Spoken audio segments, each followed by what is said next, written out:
Good morning, everybody. Welcome to a wonderful morning at Chem 1105 with your host, me, Dr. White. Hi, everybody. All right, public service announcement from your host, me, Dr. White. Don't forget the hand in labs. Today, a lab is due, the one you did last week. We talked about make sure you hand in the labs. Also, when you hand in the lab, make sure it's a single PDF file. Single PDF file. If you don't, I won't grade it and I'll give you a 0. I've been leaning it up so far. I've said a number of times that you should have a labs and the test too as a single PDF file. If you don't, I'm no longer going to send an email to you and say change it. You get a 0. So make sure you do it correctly. All right. Also, tests are coming up soon, so make sure you keep up with the practice problems. Let's begin with our lab.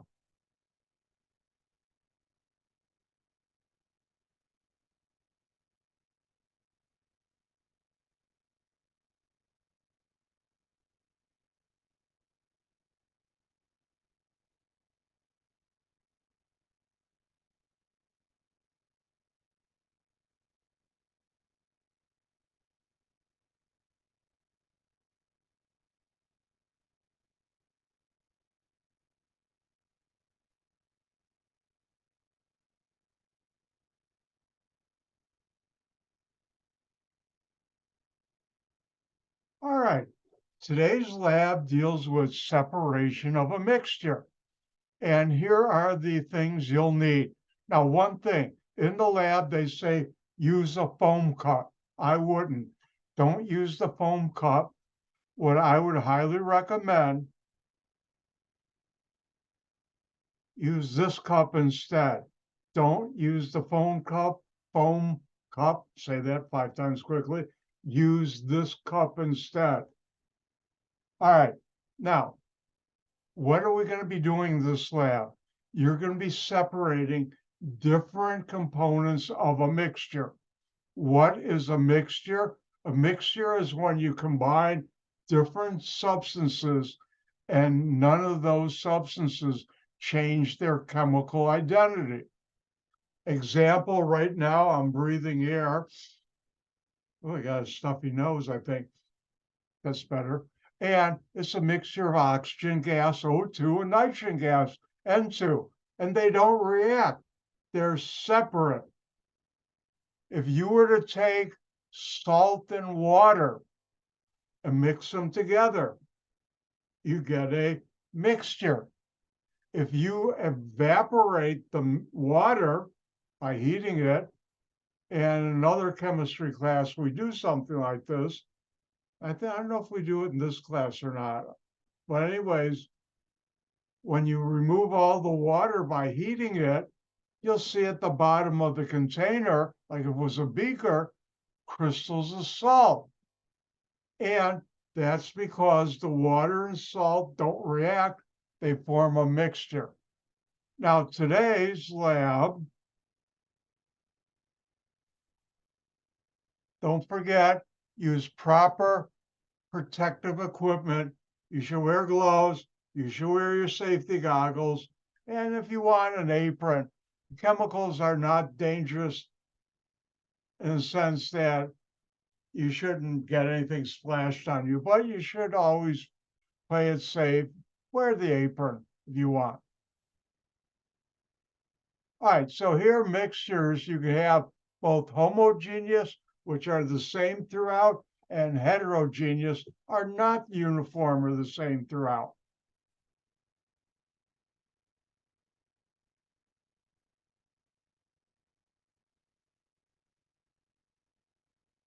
Now, heterogeneous mixtures are things that don't combine. If I were to take, let's go to the high expensive area of chemicals and stuff. If I had a glass of water and put in some diamonds or little bars of gold, diamonds are not soluble in water, and therefore they'd fall to the bottom. And it would be easy to separate the diamonds from the water by decanting. Hold on. By decanting the water carefully, leave the diamonds in the cup and get the water out. And if the diamonds are still a little damp, let it sit for a while till the water evaporates. You're going to do something similar, but not with diamonds or gold. No. All right. So what are you going to be working with? You're going to be working with a mixture of iron filings, silicon dioxide, otherwise known as sand. And I should tell you, I'm an expert about sand. What do you mean, expert about sand? Well, one company I worked for, Ford and Chemical, I was in charge of research to develop resins, fancy word for glue, that holds sand together to make the molds to make things like your car engine. Or next time you're driving down the street, if you see a fire hydrant, those are all made in a foundry where they pour the liquid metal into mold made of sand and the resin.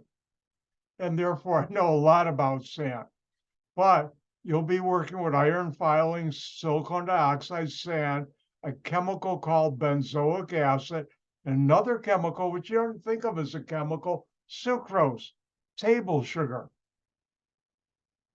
Now, if you notice from this table, they tell you iron filings are not soluble in water, sand is not soluble in water, benzoic acid and sucrose, table sugar, are.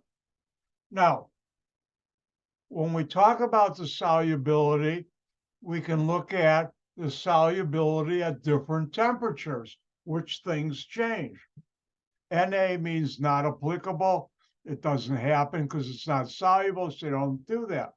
But you notice at 0 degrees Celsius, 0 degrees C, benzoic acid, only 0.17 grams per 100 milliliters of water, a tiny bit. Now, sucrose, table sugar, 179 grams are soluble at the colder temperature. That means it's really soluble at that cold temperature in the water. Now, one other physical property, and these are all physical properties I'm talking about, is it magnetic? If you take a magnet, will it attract to it? By the way, one of my favorite toys my father got for me when I was young was a bunch of magnets. Yep, I was going to be a scientist by the time I was 7. My father, I don't know, had a big influence, which I'll be forever and am ever grateful for.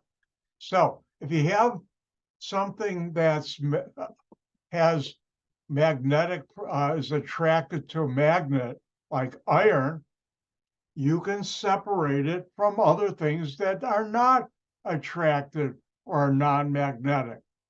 And this lab, the iron fillings are the sand, benzoic acid, and sucrose, table sugar, are not. Now, another physical property which we don't use for this lab is melting point. And there are ways of using melting point to separate mixtures. We're not going to do that in this lab. But if you notice, for the different substances you're using today, there are widely different melting points. And how are we going to separate that mixture? You're going to start out in this bottle, you have the mixture. I'd shake it up real good just to be safe. Remember, don't use these foam cups, use the plastic cups. All right, so you have this mixture. What do you do first? Well, to get the iron filings out, you'll use a magnet. And once you use the magnet to get the iron filings out, the non-magnetic materials will still be in your weigh boat. And that's silicon dioxide, benzoic acid, and sucrose. Now, the silicon dioxide, sand, is not soluble in water. The benzoic acid and sucrose at room temperature is soluble in water. So what are you going to do? You're going to put this into a beaker. Remember to pour this into something, grab the edges, pull it up, see how it's bendable, flexible, bendable, flexible, and then you can tap it in to whatever you want. And you'll do that. And when it's in the beaker, you'll put it in water, how much they tell you, use your spoon, stir it for a while, and then leave it alone. The sand will fall to the bottom because it's not soluble in water.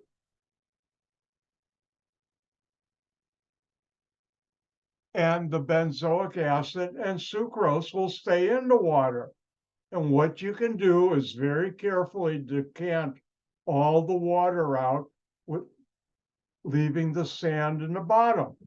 Just be careful. Now, the water you collect after you separate the sand will have the benzoic acid and the sucrose. And how can you separate those? You take that solution and put it in a bowl or container. If you have one of those Ziploc containers, 4-cup containers, that would work good. In there, you have some water and ice cubes. And that should be about 0 degrees C, not exactly, but close. And you can take your thermometer and measure that. You'll let that sit in there for a while. And what will happen is the benzoic acid, since it's not soluble in water at low temperature, will precipitate out, form a solid and go to the bottom. The sucrose will stay in there. And once again, you can decant the liquid from the solid in the second container. And you'll let that dry and you can later on weigh it. So that's today's lab. Now, some of these steps where you have to dry things, you'll have to let it sit overnight in a safe place, or if you have children around or pets, make sure they can't get to that. Again, you're going to have to let certain things dry, and you should put it in a place where your children, if you have any, or your pets cannot get to that. All right, here are the things you'll need. Instead of the foam cups, I would use this. And what you'll do, don't forget to wear your safety goggles and other PPE, proper personal protection.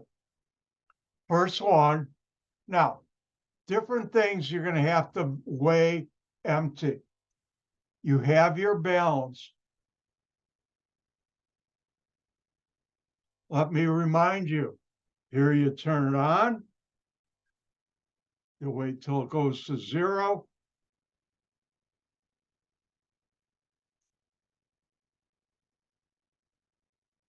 And then when it's at 0,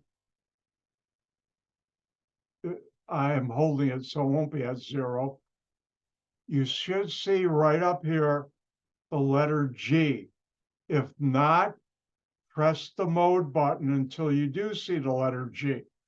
Now, before you weigh something out empty, you 0 it with the tare button. It's not going to 0 because I'm not holding it up, but this is called tare. I don't know where they got the tare for 0, but they use it. And you'll 0 it. You'll put the item on here, and you'll record the weight. Record all the numbers you see on the screen. Like this one weigh boat empty, I zeroed it, is 4.84 grams. Again, record all the numbers. You'll need to do that for a cup. Zero it. And this is 10.66 grams. Now, what you'll do, and I'm going to skip down to here, where it says empty plastic beaker, you have to weigh that. Where it has the filter paper, which you'll be using, before you use it, weigh your filter paper. Your empty cup, you'll need to weigh. Make sure you weigh these empty before you do it. Now, what you're going to do is take the magnet. I don't have one in my kit. I have an older kit. But anyways, you'll wrap it in some saran wrap, plastic wrap, and then, well, first of all, you'll weigh out in here.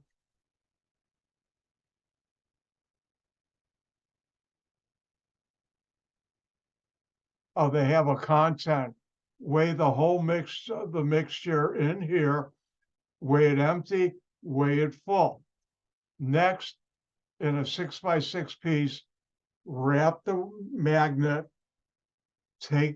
hold it with the magnet in the plastic, go like this all around, have a lot of fun, take it out, and then to a second weigh boat that you measured,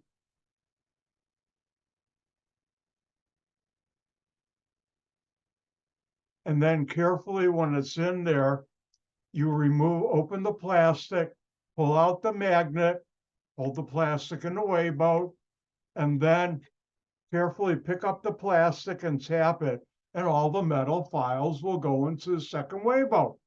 And you'll weigh it and record that. All right, now, pour the remaining sample, remember I showed you, into your beaker. Add 50 milliliters of, they say distilled, use regular water, and measure it from your graduated cylinder. Time out for how do you use your graduated cylinder?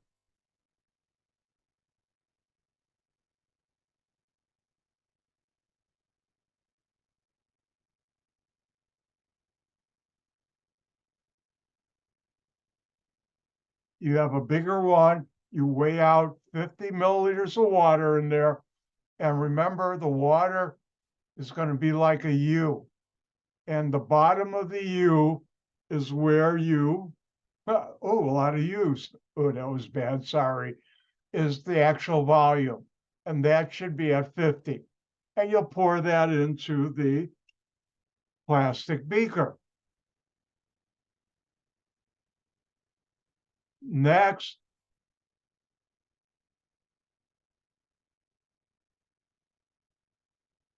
oh, actually, they have here, put 50 milliliters, I got ahead of myself, in some sort of container to heat it up. You don't want it boiling. You want it between 75 and 80 degrees Celsius. Use your thermometer. Once it's at that temperature, you'll take and put it in here. In fact, the second one, you might want to use the foam cup, but I think you should be able to get away with this at that temperature.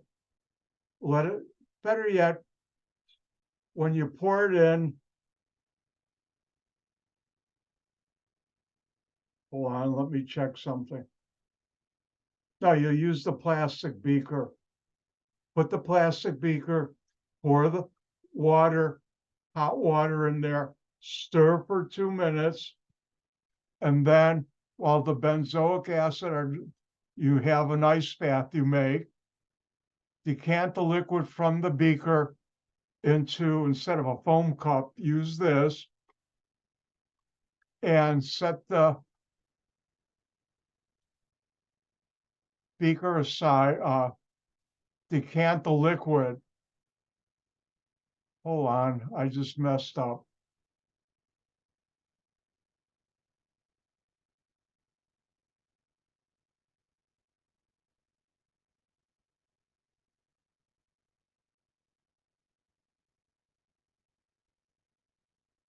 All right, I didn't mess up. You'll mix it, decant the liquid into another container, and then in here you'll have sand. You'll let that dry out and you'll weigh it. You would weigh the cup that the beaker you weighed that will have sand in it. This is not a beaker. I don't have my beaker with me. And then after you decant the liquid, you'll cool it down and then stir it a little. And then what you'll do, I said you'll decant it and place the foam cup in the ice water for 10 minutes, and then you'll see the crystals form. While the liquid is cooling, fold filter paper, time for origami, chemistry origami. Here's your filter paper. Fold it in half. Fold it in half again. Before you do anything, weigh it. Empty. Now, here's how you use the filter paper. You fold it, and then 1/4 you pull out. And I don't have a plastic funnel, but this is like your funnel. And you'll put it in here. And you'll pour the liquid in there after you cooled it. The benzoic acid will be trapped in here. You got to hold the funnel until all the liquid goes down. And by the way, make sure there's something under the funnel. Common mistake students do is, oh, I'll pour it in here, and it just dribbles all the way over everywhere. No, have a weighed empty beaker or cup, and then you'll let this dry out and weigh it. And that's the lab. Now, each of the things you dried out, you will have a weight of whatever container or filter paper it's on.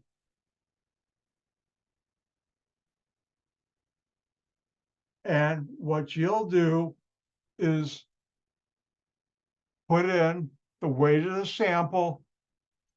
That was the boat and weight sample minus the boat. And then you'll be calculating each of these. Now, for the beaker and the sand, you'll do the empty beaker. Once the sand dries, the empty beaker and sand minus the beaker gives you the weight of the sand. You'll have the empty filter paper and the filter paper with the benzoic acid. Filter paper weight and benzoic acid minus the filter paper gives you the weight of the benzoic acid. An empty cup and foam cup and sucrose will give you the sucrose. And here you'll rewrite up here. Now you'll get a total from here. This is iron, sand, benzoic acid, sucrose, and then that's the total mass. Now, the original, what you first put in, you'll have that, and the difference divided by the weight of the original mass will be the percent recovery. Let me show you that.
All right, let's take a look at this. The original mass, what was you started with, let's call it X. The total, actual total of the different components you separated and weighed is Y. And the percent recovery is Y divided by X times 100. And that gives you a percent recovery. None of you are going to get 100. I couldn't get 100. So that's today's lab. Now let's go back and look at the lab report. And the lab report, don't forget to include one picture of you doing the lab or you'll get 0 points. Don't forget to have included a picture of you doing this lab or you'll get 0 points. Now you'll fill in table 1 and table 2. And then you'll answer questions 1, 2, 3, and 4, all the questions. And that's today's lab. If you have any questions, feel free always email me, come to class, ask me after class, or come to my office hours. Don't forget tonight, Tuesday, office hours 6 to 7:15.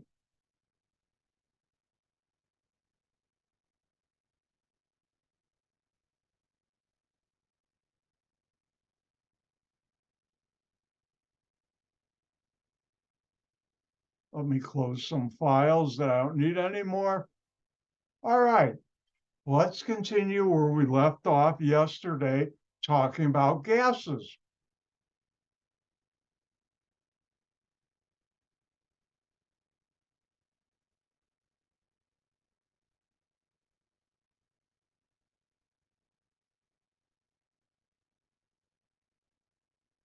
Now, where we left off, we talked about boiling, and now let's move on.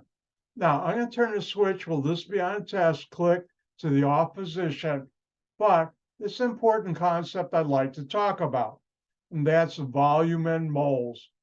And this is called Avogadro's number. Ooh, I remember that. I hope you do too. 6.02 times 10 to the 23rd is Avogadro's number. Now, that was named in honor of the great Italian scientist Avogadro because he came up with the first relationship dealing with moles, and that's called Avogadro's law. And that is, why are we talking about this? Because it deals with gases. The volume of a gas is directly related to the number of moles, moles of a gas when the temperature and pressure are not changed. And I'll show you later, this can be derived by actually I won't, but can be derived by what's called the ideal gas law, which we're going to get to. Ooh, is that fun? All right. Now, what I need to show you is STP. STP stands for standard temperature and pressure. That's 273 Kelvin. Remember, when we're dealing with the gas laws, we're dealing in Kelvin temperature because that's the only way they work. And 1 atmosphere. Again, switches off. And Avogadro figured out that at STP, standard temperature and pressure, 1 mole of a gas equals 22.4 liters. And a volume is something you can measure very easily. And this was a great achievement that helped advance the concept of moles. And like I said, click, switch was off. All right, watch closely. Click, click, click, the switch is on. If this were a dial that I could only turn up to 10, I've just turned it up to 30. I stole that from the movie This is Spinal Tap. Let's talk about the ideal gas law. And of all the equations, or I should say mathematical formulas that I know in chemistry, this is my favorite mathematical formula in chemistry. And I should be subtle.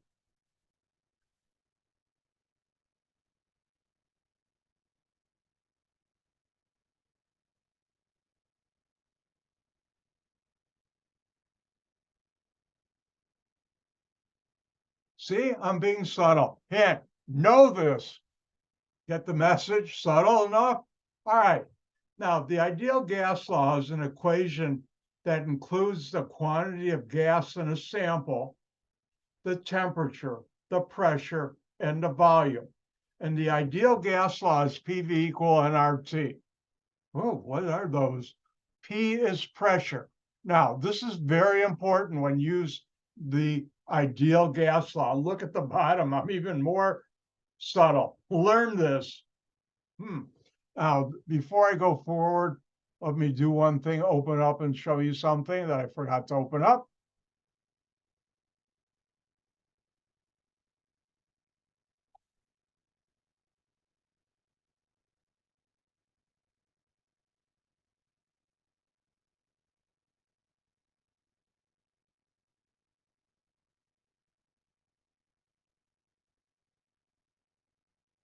Now, if you look on your screen right now, you'll see important information, test number 3.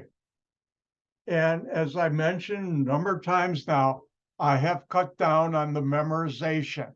I want you to show me you've learned chemistry, not show me you've learned chemistry and how good your memory is.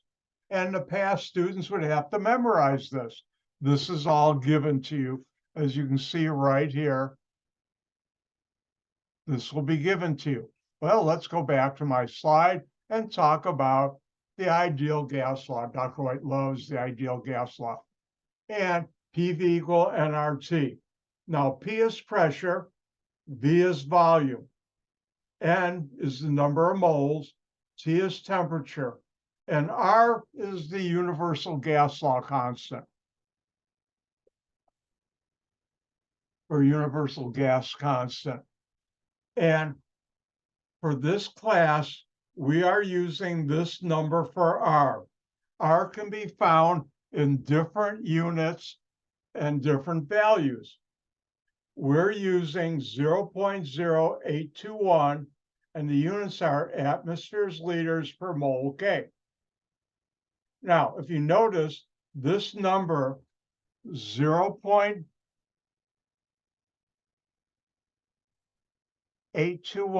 is 3 significant figures. It's a calculated number. I've seen on a website, I think it was 12 significant figures. Why somebody would need that, I don't know, but somebody took the time to figure that out. We're going to use it the 3 significant figures. Now, an important part of PV equal nRT are the units for each of the different measurements. Pressure has to be in atmospheres. Volume has to be in liters. N is the number of moles. And temperature has to be in Kelvin. I'll say that again. It's important that the different measurements or numbers you put in for PV, N, and T, R is always a constant, which is this, so you don't have to worry about what units. It's that units. Pressure has to always be in atmospheres. Volume always is in liters. N is moles, and temperature is in Kelvin. Now, in real life, you're going to see the pressure in either millimeters of mercury or torr. I have never seen a gauge in atmospheres. You convert millimeters of mercury or torr to atmospheres, and we've done that already. Liters, for my class, I'll always give you volume in liters. I could give milliliters and you have to convert to liters. No, I don't do that. Moles, you're never going to see a balance. You're going to see grams, and you're going to have to convert grams to moles. And you learned that for test number 2. And temperature is your measure degrees C. And you know, because you learned this in test number 1, Kelvin equals degrees C plus 273. Now, don't tell anybody I'm being nice because they'll ruin my image around here. Shh, don't tell anybody I'm being nice or ruin my image around here when people think I'm mean. But if we look at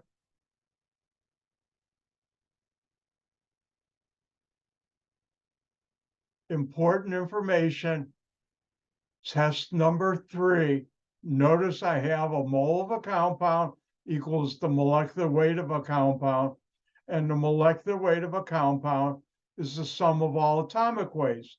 In case you forgot it from test number 2, it's there.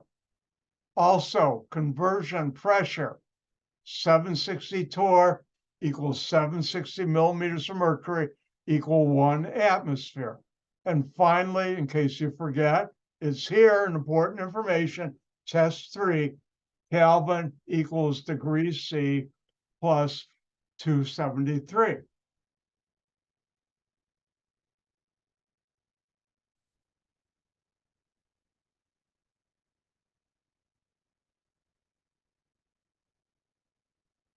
Now, this is PV equal nRT. Now, important thing PV equal nRT tells you, and I'll show you this, and hint, you should know this. And you're wondering, why do I learn this stuff? What good is it? Well, let's talk about PV equal nRT. Remember, P is pressure, V is volume, N is moles, R is the universal gas constant, and T is temperature. Well, let's talk about your car tires. And PV equal nRT, the ideal gas law, tells you when you should keep an eye on your car tire pressure.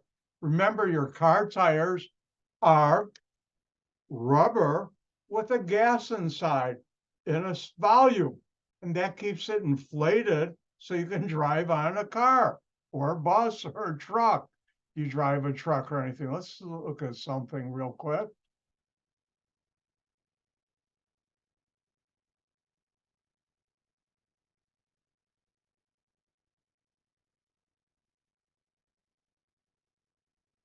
If you see on the screen here, we've got car tires. And in the side of the tire, there's a place for gas. Normally it's air, it could be nitrogen. So car tires have a gas in there, and you can measure pressure.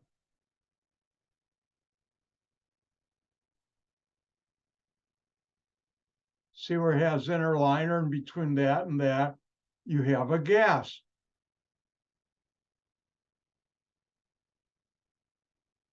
So let's get back to something you should know.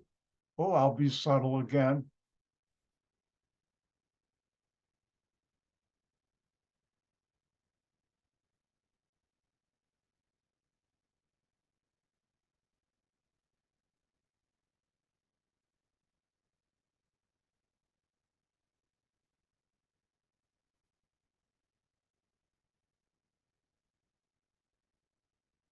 All right, when we talk about car tires, there's a pressure. In my car tires, they're usually about 33 pounds per square inch. That's about 2.5 atmospheres approximately. So how can PV equal nRT, the ideal gas law, tell you when to check your tires? Well, let's talk about winter.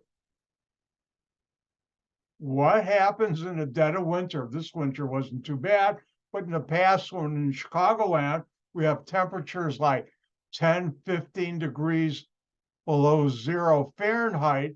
I'm not talking wind chill, I'm talking actual temperature. So what happens in the winter? Remember, T is temperature. The temperature goes down. Well, PV equals nRT. In your car tires, the volume should not change unless you get them flat, and hopefully you don't. The mole stays the same. Again, it doesn't change unless you get a flat. Hope you don't. And the universal gas law constant doesn't change. So if P times V, that number is always equal to N times R times T, If the temperature goes down, the only thing on this side that can change is the pressure. So in the dead of winter, you should keep an eye on your car tires, because when the temperature gets way low, the pressure in your tires will get low. How low? Well, I'm going to tell you how low.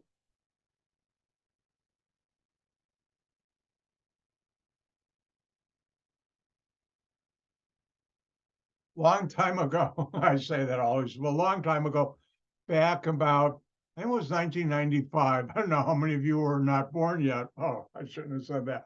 But anyways, I was living in an apartment building complex in Schaumburg. I still live in Schaumburg, but on a different part, and I have my own home now. But this is a long time ago.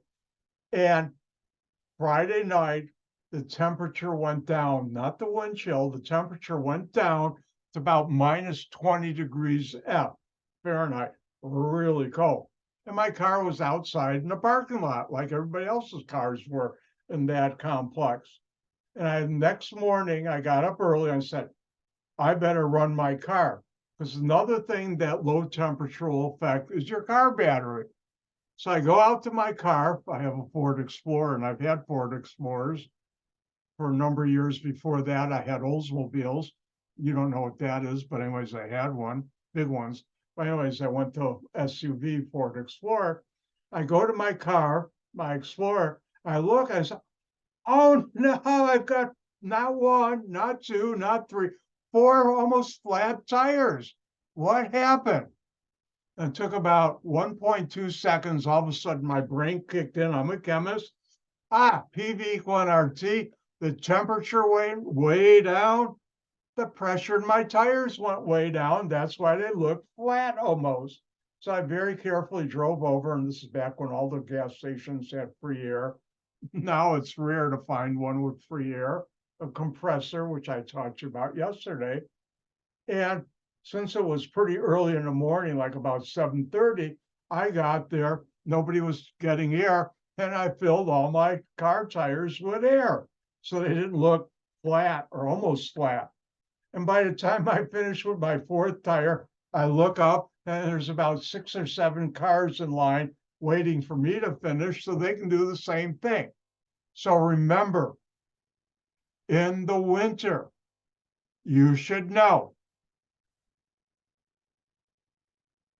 when the temperature goes down, PV equal nRT, the ideal gas law, the only things that can change in your car tire are pressure and temperature.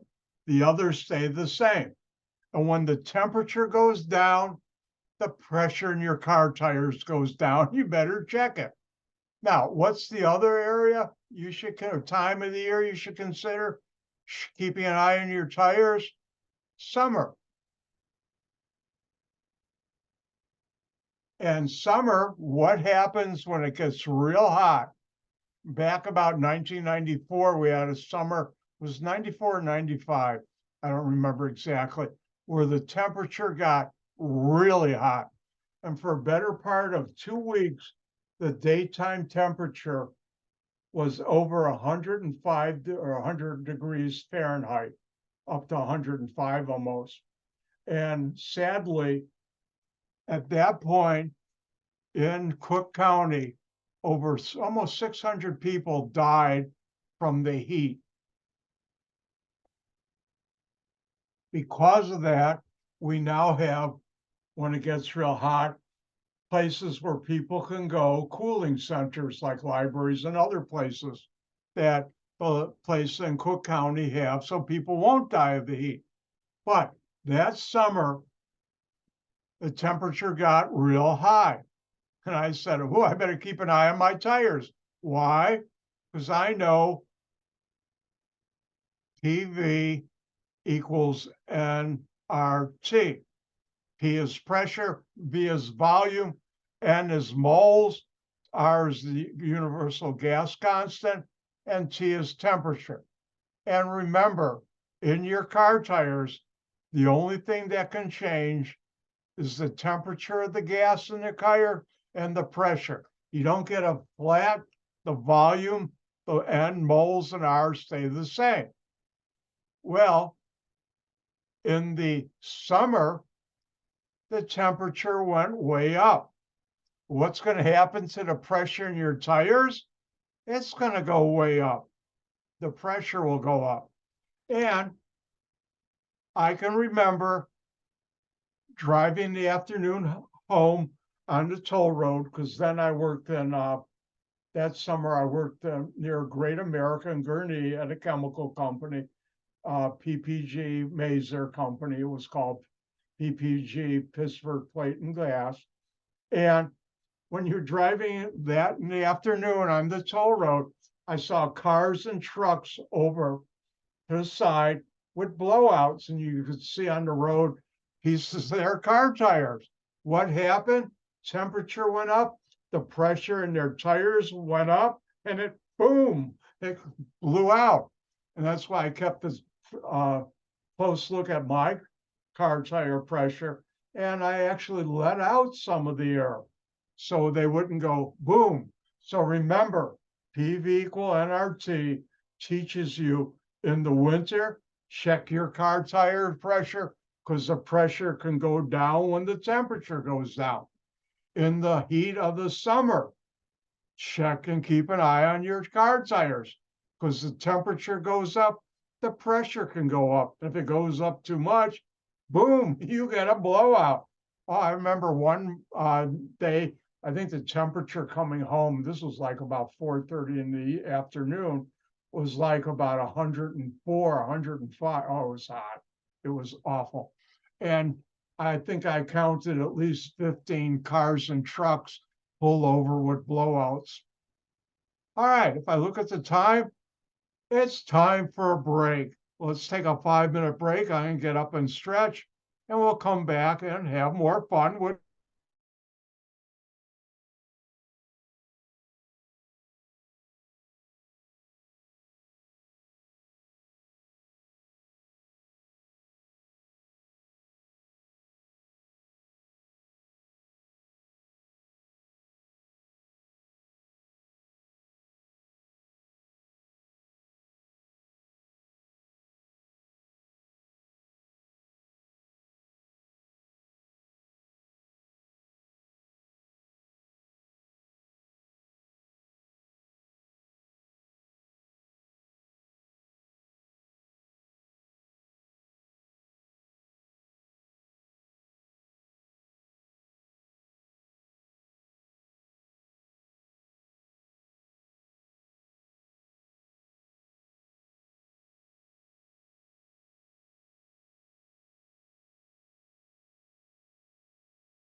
Sorry about that, a little longer than break, but I'm back. All right, let's have some fun with PV equal nRT, the ideal gas law.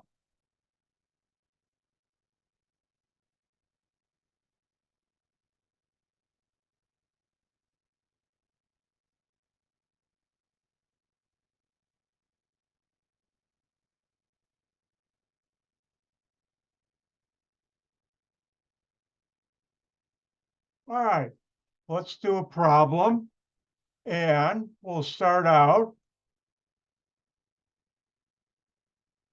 Yep, 15 points, 15 big ones. And let's look at the following.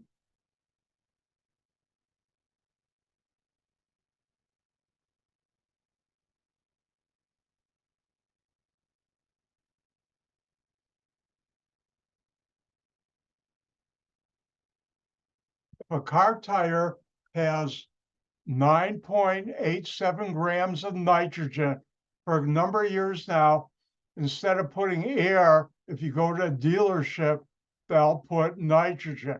And there's certain advantages. I personally don't think of it. The main advantage is nitrogen gas you get at a dealer doesn't have moisture, water vapor in it like the air you do get at a gas station, which will change the pressure more than just nitrogen. There's some other advantages I'm sort of iffy on, but I do the air because I'm cheap. But this car tire has 9.87 grams of nitrogen at 25 degrees C, that's 75 degrees Fahrenheit.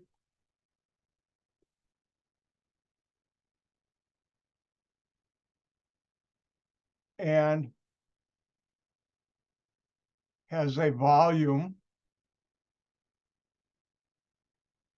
of 4.01 liters. Remember, L is liters.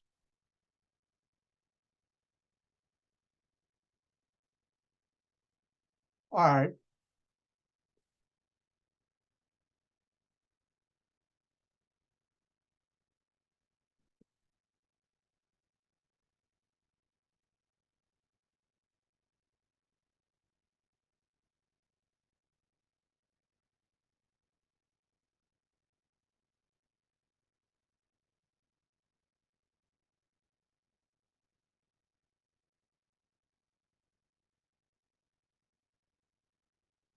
All right, let's go through this. 15 points.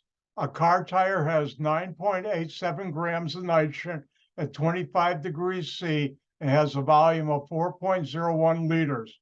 What is the pressure of the car tire? So we're looking at this. What are we trying to find? Pressure. What are we given? Well, we're given a weight. We're given the temperature. And let make this 25 degrees 0. Not that it makes a difference, but then I don't even have to do that. I will. And we're given a volume, 4.01 liters. Now, how do we proceed? Notice you're dealing with a gas. Also hint, 15 points. And we're trying to find pressure. We're given a weight, we're given a temperature, we're given a volume. That tells me I should use PV equal nRT, the ideal gas law. What are we trying to find? Pressure. Now, take a deep breath. Let it out. Relax. Take a deep breath. Relax. We're going to do some algebra. Relax. We want to solve for P, so we want it alone on one side. How do we get rid of the V? We divide that by it. Remember, anything divided by itself equals the number 1, meaning it's gone. whatever I do to one side divide by V, I have to do to the other. V divided by V is 1, so we now have P equals nRT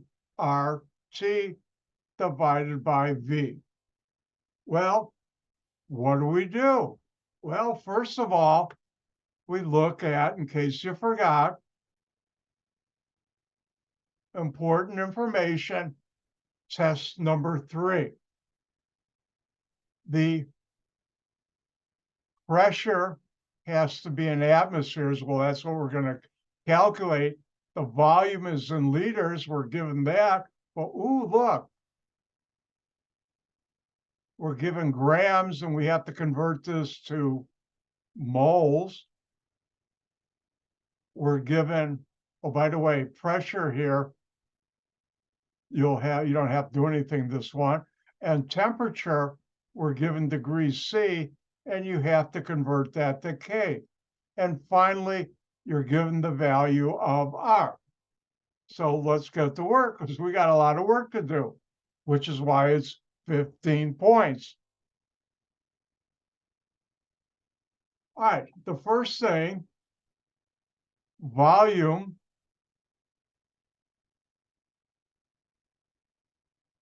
is in liters. All right, next, R equals 0.0821 atmospheres liter mole times Kelvin. Well, we've got R. We've got the volume. Well, we need moles, N. N equals moles. Oops, I haven't done that in a while. Most of you don't know cursive. N is moles. But we have grams.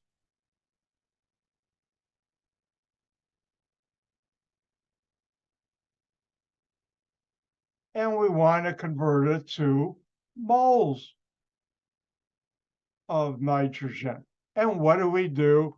It's time to use your good buddy, your good friend, unit analysis. And how do we do that? Whatever we're trying to get to goes on top of the ratio.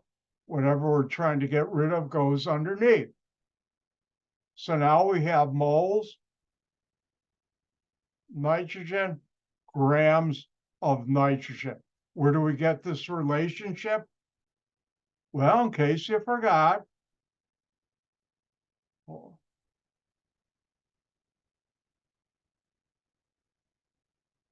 to important information, test number 3.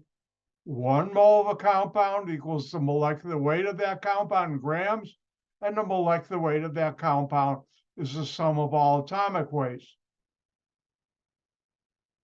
And therefore, we need the atomic weight of nitrogen. And on test 3, like test 2, underneath your name, it will say, please use proper significant figures for all calculated answers. And it will say, please use all atomic weights to three significant figures. And nitrogen would be 14.0.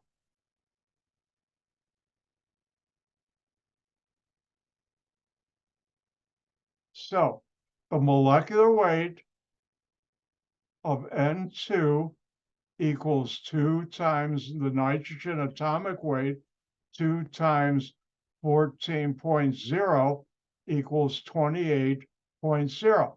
So for every 1 mole, there's 28.0 grams. Notice grams divided by grams of nitrogen cancel out. I'm left with moles of nitrogen. Pick up my calculator, turn it on, clear it. 9.87 divided by 28.0. Now here, remember, 3 significant figures, exact number, and 3 significant figures. When you multiply and divide, the answer should have the same number of significant figures as the number with the lowest, which is 3. I'm going to round this off to 3.53 times 10 to the minus 1. I'm going to do it. You can do it on your own. We've done it enough times. All right. So I now have moles. I have R. I have my volume. Now I need my temperature. And temperature has to be in Kelvin. But wait, we have this. 25, we want Kelvin. I'm getting ahead of myself. Back up, Dr. White. Kelvin equals degrees C plus 273. This is 25.0 plus 273. Remember, when you add, this is an exact number. It has the same number of significant figures to the right of the decimal. It's the number that has the fewest. This has one significant figure, and this has one significant figure to the right of the decimal. So now we're ready to move on. Remember, we figured out to get pressure of the tire, P equals nRT divided by V. We've had to put the different things in the right units. And the number of moles is 3.53 times 10 to the minus 1 moles nitrogen. R is the universal gas law constant, 0.0821 atmospheres liter per mole Kelvin. And finally, temperature in Kelvin is 298.0. And divide that by the volume in liters, which I will always give you. If I give you volume, it will be in liters. That. Now, forget about the 4.01 liters. Let's look at on the top, you have moles of nitrogen divided by moles. That cancels out. You have Kelvin divided by Kelvin. That cancels out. All you're left in the top is atmospheres times liters. But underneath now, you have liters. That cancels out, and you're left with atmospheres, which is a unit of pressure, which means we're on the right track. And now I'll take my calculator and do the math. 3.35 blue double E minus 1 times, oops, I made a mistake already.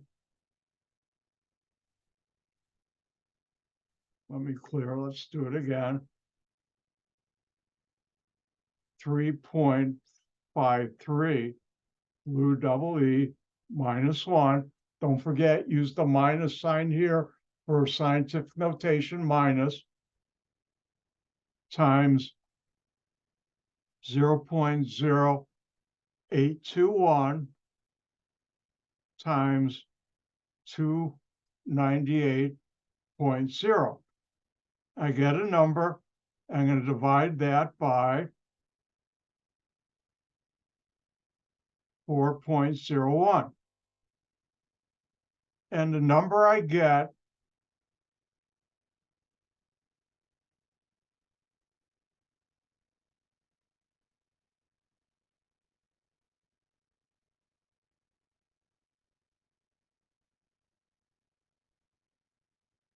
and 10 to the 0 is 1, so you can ignore that.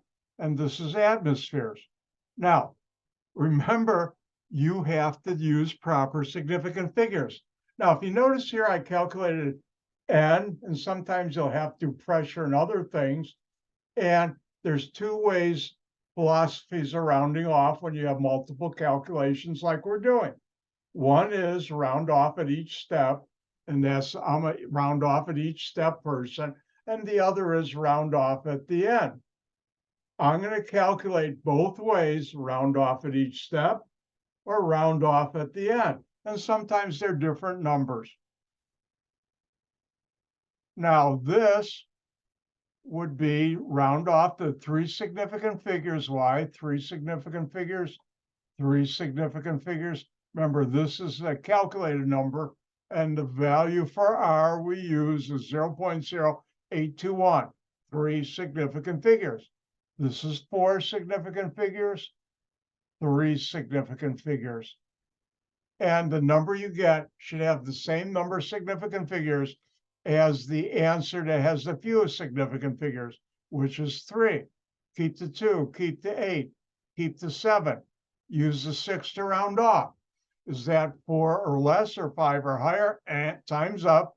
5 or higher. We delete all this, increase this by 1. And our answer is 2.88 atmospheres.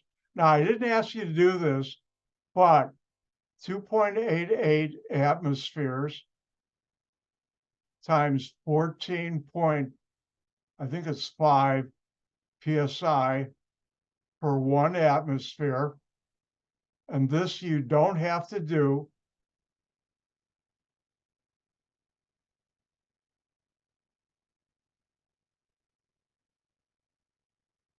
But since we measure in the United States, not in atmospheres, but in psi, pounds per square inch,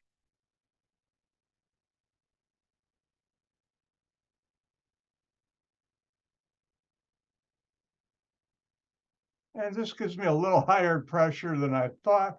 I think this is 14.0. Let's change that.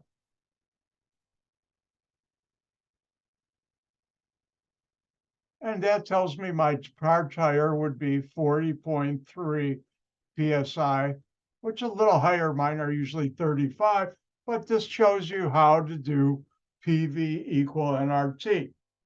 And remember, 15 points. I need another hand. 5, 5 plus 5 more, 15 big ones. And you read the problem.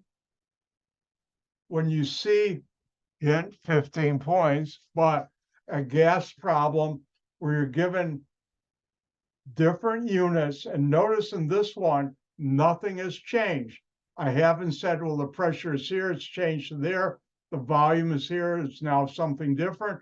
Temperature is here, it's now something different. None of that. When you read a problem in my class and all the variables stay the same, pressure you're calculating, grams of nitrogen stays the same, temperature stays the same, volume, PV equal nRT problem. Solve for pressure, then you have to put weight has to be converted into moles, temperature has to be in Kelvin, so the degrees C had to be converted into Kelvin. The formulas are given to you in test 3, important information, and we did, and that's our answer. Let's have some more fun, real fun now with PV equal nRT.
All right, let's read this.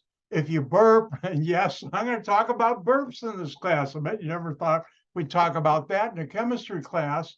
When you burp, I'm not going to burp for you, that would be not polite, But when you burp, most of the gas coming out is carbon dioxide. And let's assume it all is. If you burp 2.24 grams of CO2, that's carbon dioxide.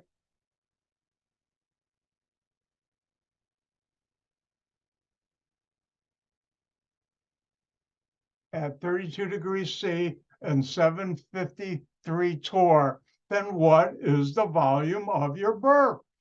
Like I said, I bet you didn't think we get into burps in this class. We do. All right, so I'm going to let you read that. What are you being asked to find?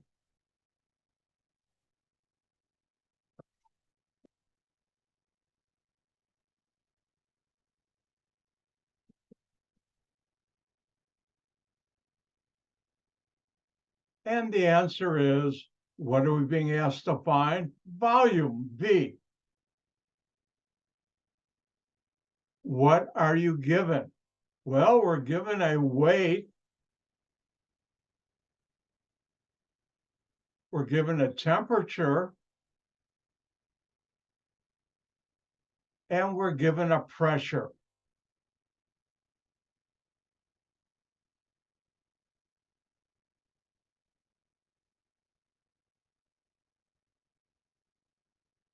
And notice we're dealing with a gas. That's what you burp. I hope you don't burp liquid.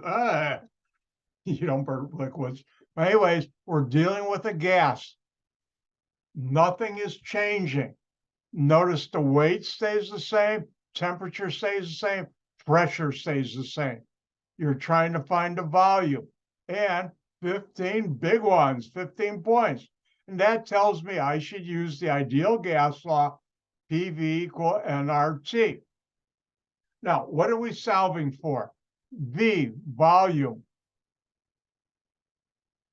So I want V alone on one side. How do I get rid of the pressure? Well, I divide that one side because anything divided by itself equals number one, meaning it's gone. So if I want to get rid of pressure, I'll divide by that. However, remember, whatever you do to one side of an equation, you have to do the other. Divide by P. P divided by P is 1. 1 times V is V equals nRT over P. Now, let me remind you, and this is a common mistake students make on test 3. When you use the ideal gas law, pressure has to be in atmospheres. Volume is in liters. Well, we're going to calculate that. N in PV equal nRT is the moles. So we have to go from grams to moles. And finally, temperature is in Kelvin, and we have to convert from degrees C to Kelvin. And finally, remember the universal gas law constant is 0.0821 atmospheres, liters, moles, Kelvin. And don't forget, this is 3 significant figures. So now that we have all that, let me remind you, important information, Kelvin equals degrees C plus 273. Also, you'll need to know 760 torr equals 760 millimeters of mercury equal 1 atmosphere ATM. And remember, pressure has to be in atmospheres and temperature has to be in Kelvin. And finally, remember 1 mole of a compound equals the molecular weight of that compound in grams, and the molecular weight is the sum of all atomic weights. So we better get to work, which is why this is 15 points. Yep, 15. All right, so what do? Well, we need N.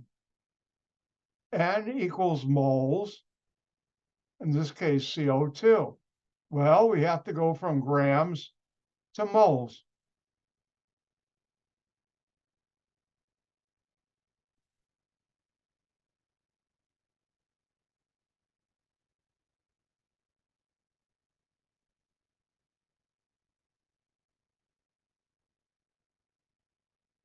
And now, if we can convert it with the ratio grams to moles, what do we use?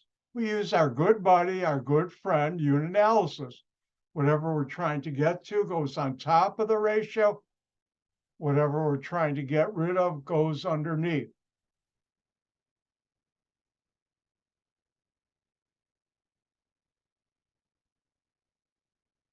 And where do we get that? 1 mole is equals the molecular weight in grams of CO2. I just showed you that important information. So we now have to calculate the molecular weight, MW, of CO2. 1 carbon, 2 oxygen. And we need the atomic weight of oxygen and carbon.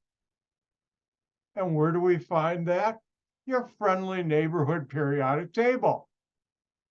And carbon, to 3 significant figures, is 12.0.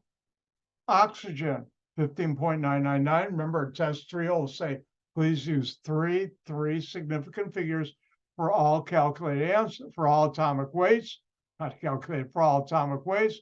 15.999 rounds off to 16.0 for oxygen.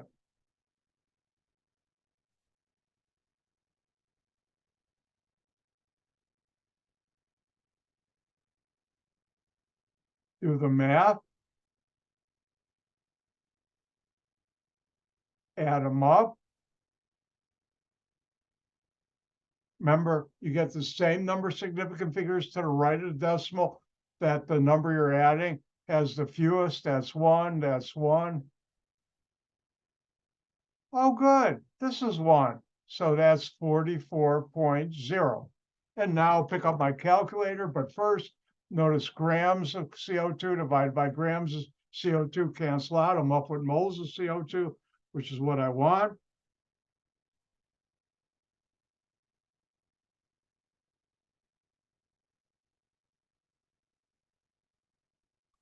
And my calculator gives me a number 5.09090909 times 10 to the minus 2. I'm going to round that off. 3 significant figures, exact number. And so my answer should have 3 significant figures, and that becomes 5.09 times 10 to the minus 2 moles CO2. All right, so I have N. R, you're given, and that's important information.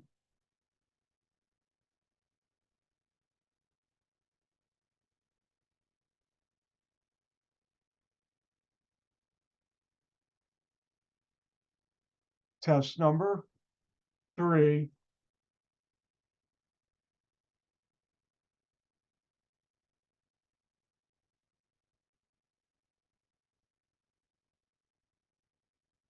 And again, R is 0.0821, which we use for my class, atmospheres, liters, moles K. Next, we need temperature. And temperature has to be in Kelvin. Look at important information. It tells you that. And Kelvin equals degrees C plus 273. And now what do we have? Well, the temperature is in Celsius 32. So it's 32 degrees C plus 273, which is 305 Kelvin. And finally, we need pressure. Pressure has to be in atmospheres. In case you don't believe me, let's take a look. Pressure has to be in atmospheres. Remember, 760 torr equals 760 millimeters of mercury equal 1 atmosphere. And earlier in this chapter, we did this type of conversion. So for pressure,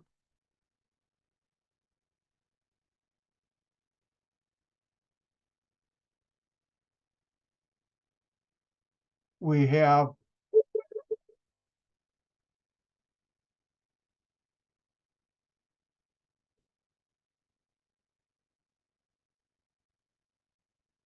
Hello, I have to. Fine, Eric. Hold on 1 second. I just have.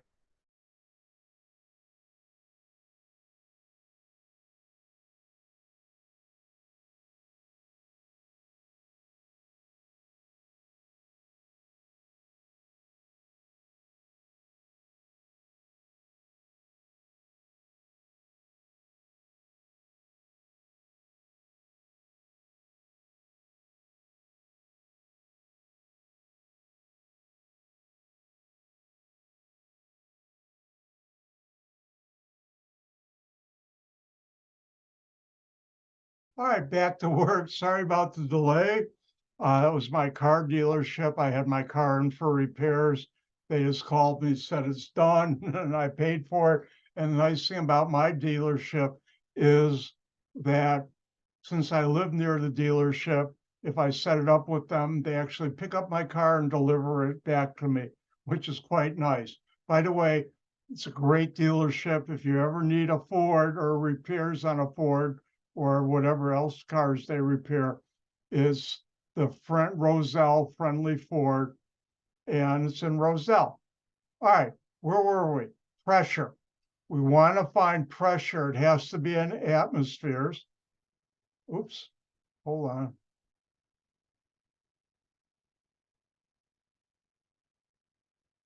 Has to be in atmospheres. So what do? We have to do pressure in atmospheres. So what do we have it in? Torr. We have 753 torr,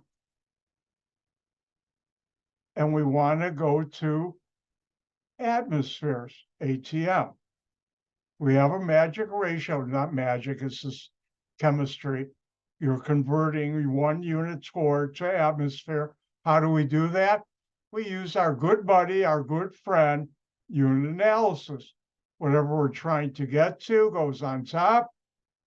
Whatever we're trying to get rid of goes underneath.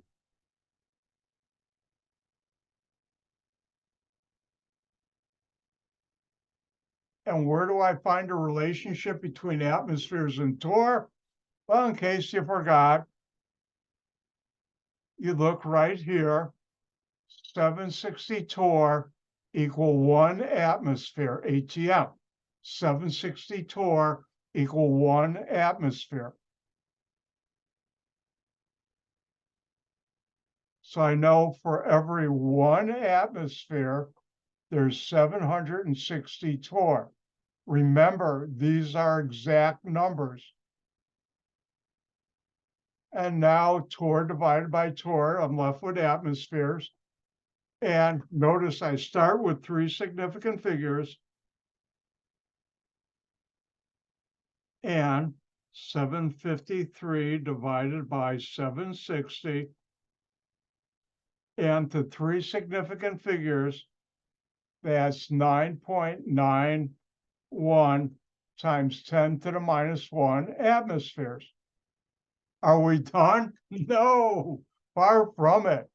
Remember, we're trying to find volume. We have volume equals nRT divided by P. And we've calculated that. So volume equal nRT divided by P, pressure.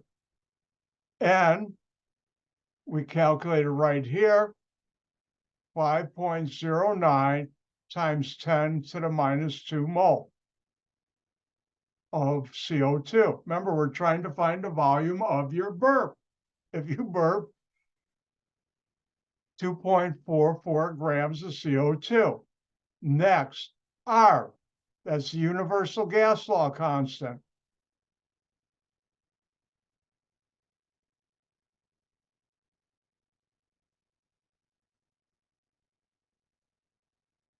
In case you forgot R, what it is,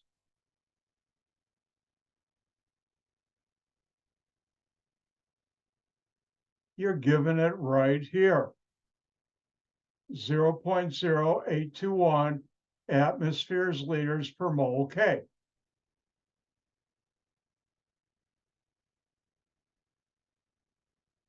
Temperature, we calculated, has to be in Kelvin. 305 Kelvin. And finally, pressure has to be in atmospheres. And that's a common mistake students make. They don't convert the pressure to atmospheres, which we did right here. And that's 9.91 times 10 to the minus 1 atmospheres. Now, forget about the bottom 9.91 times 10 to the minus 1 atmospheres. We look at the top, we have moles divided by moles. That cancels out. We have Kelvin divided by Kelvin. That cancels out. And now we're left in the top, atmospheres, liters, divide by atmospheres. That cancels out. And we're left with liters, which is a measure of volume, so we know we're on the right track. And now I'll pick up my calculator and start doing some math.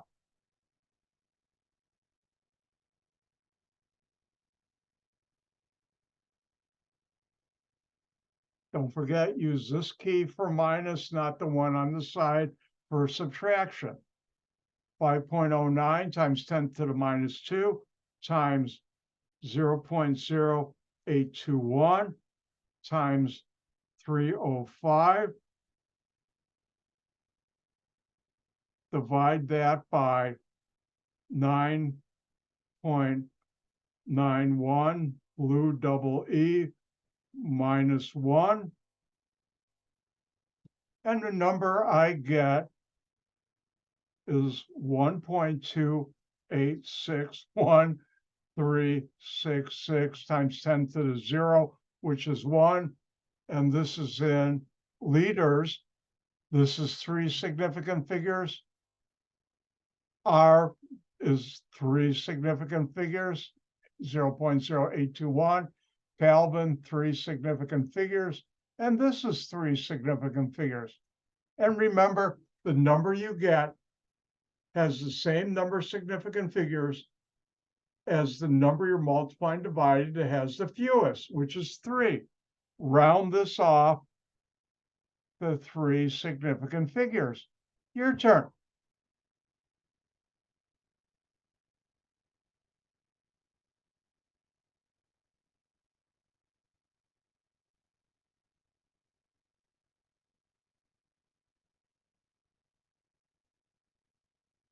And the answer is keep the 1, keep the 2, keep the 8. This is a 6. Use that to round off. Is that 4 or less or 5 or higher? The answer is 5 or higher. I drop all this, increase this by 1. And how much did you burp? 1.29 liters. Now, I believe your lungs hold about, let's find out, 4 or 5 liters. Well, let's find out.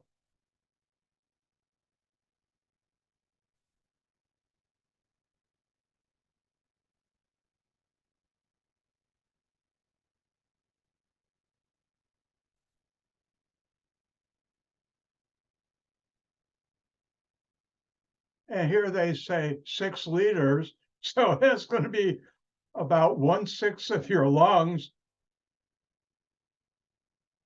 That's one heck of a burp.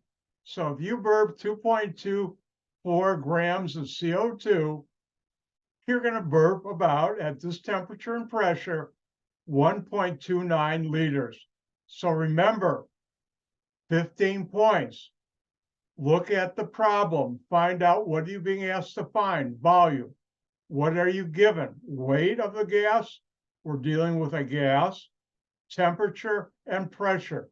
And nothing is changing. Therefore, you use PV equal nRT. The important thing is you have to put, you solve for V, we did this here, N is moles, you have to convert grams to moles. R is given. Temperature is in Kelvin, and you have to convert degrees C, which is what you're given, to Kelvin. Pressure will never be in atmospheres. It's either in millimeters of mercury or torr, and we converted it into atmospheres. This step right here, this conversion, most students forget and they make a mistake. And you put it in, and here's the answer. Now, once again, you can round off at each step. That's what Dr. White does. Or you can round off at the end. I'll calculate both ways, and sometimes they're different, sometimes they're the same. And that's having fun with PV equal nRT. Let's move on.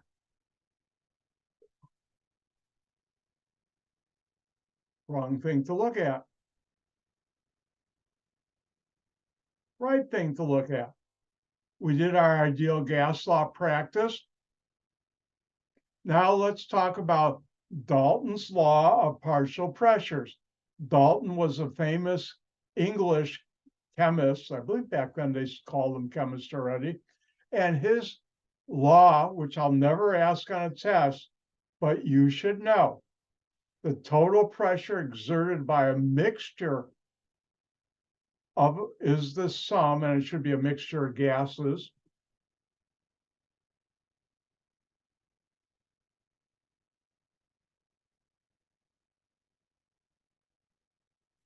is the sum of the partial pressures of the individual gases. What's a partial pressure? Well, good news, it's here on the slide. The partial pressure of a gas in a mixture is the pressure that gas in a mixture would exert if it were alone under the same conditions, temperature and volume and amount. And really, what you should know,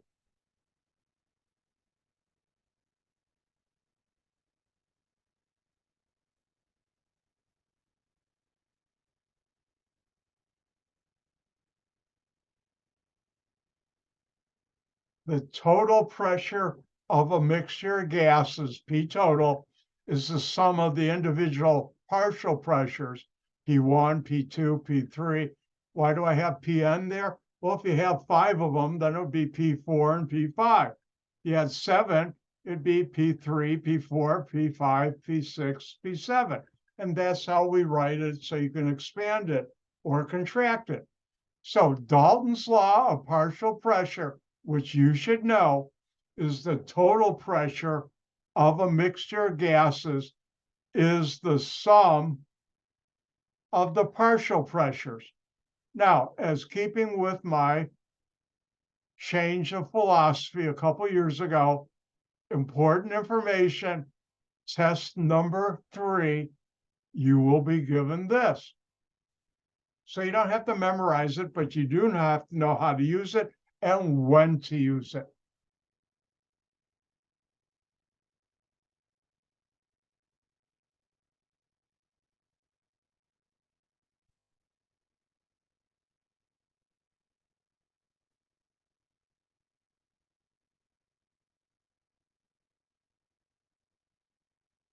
Somewhere between 3 and 5 points, maybe 4 points.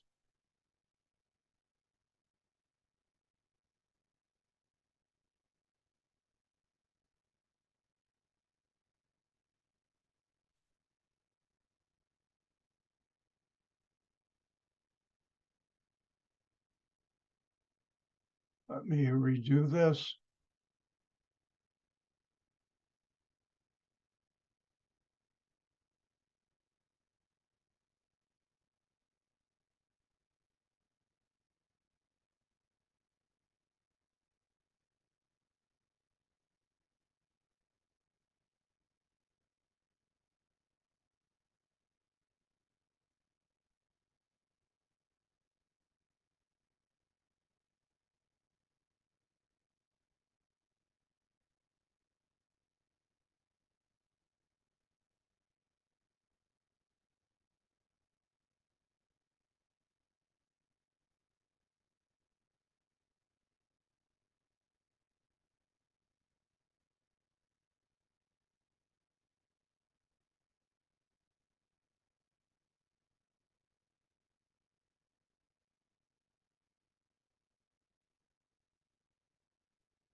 All right, let's take a look at this. 3 to 5 points. Let's call it 4 or 5 points.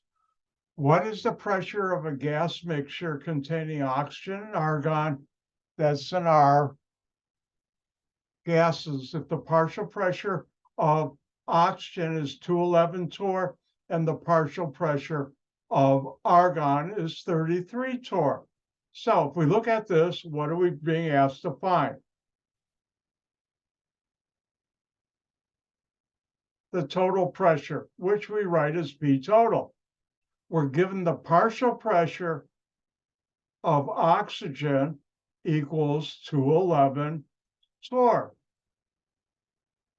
And the partial pressure of argon is 33 torr.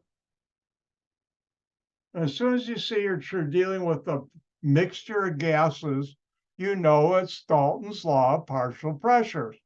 And that is the total pressure equals the sum of all the partial pressures. Well, in this case, that would be the partial pressure of oxygen and the partial pressure of argon. And we figured those numbers out right here. So that's 211 torr plus 33 torr.